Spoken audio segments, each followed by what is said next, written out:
Dalawang politiko umano mula sa Northern Luzon ang hinihinalang mastermind at financier ng iligal na pagawaan ng sigarilyo na ni-raid sa Barangay Panipuan, Mexico, Pampanga. Ito mismo ang sinabi ni Department of the Interior and Local Government Secretary John Vic Remulla sa press conference ng ahensya nitong Huwebes, February 5. Patuloy pa raw ang investigasyon, kaya hindi muna ibinunyag ang pagkakakilala ng mga sangkot. We suspect the two northern Luzon politicians behind it. We are still investigating. Hindi ko mabibigay yung pangalan nila, but we suspect that there are politicians behind this. Nagbigay ng permit. Sila ang mastermind, sila ang financier. Sa operasyong isinagawa nitong January 28, nakumpiska ng mga otoridad ang 3 makinang panggawa ng sigarilyo at 2 makinang pang-packaging na kaya aniyang makagawa ng tinatayang 150 million pesos na halaga ng sigarilyo sa loob lamang ng isang araw. Dagdag pa ng opisyal, umaabot sa 30 billion pesos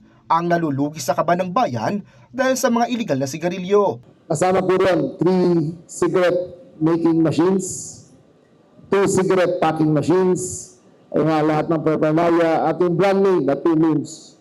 Take po ang tax stamp sila at lahat.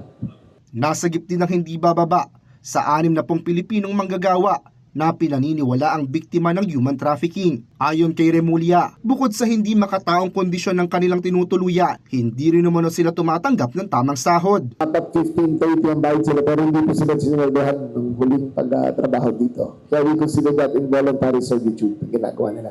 Parang barong-baro na kahoy lang tsaka yero ang doon. Tinukoy din ng opisyal ang Samyang Global Corporation bilang lesser ng lupang kinatatayuan ng pabrika. Ang kumpanyang ito ay mayroon umanong 5 incorporator, 3 Pinoy at 2 Koreano. Kaugnay niyan, ibinahagi ni Criminal Investigation and Detection Group o CIDG Director Major General Robert Alexander Morico II na nasa pila na nila ang isa sa mga Pilipinong incorporator at susunod na rin aniya ang iba pa.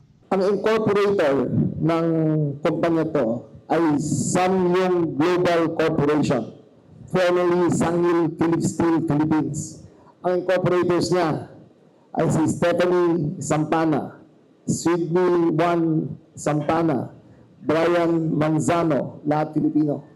Moon Sang Kim and Soo Young Kim, both Korean nationals.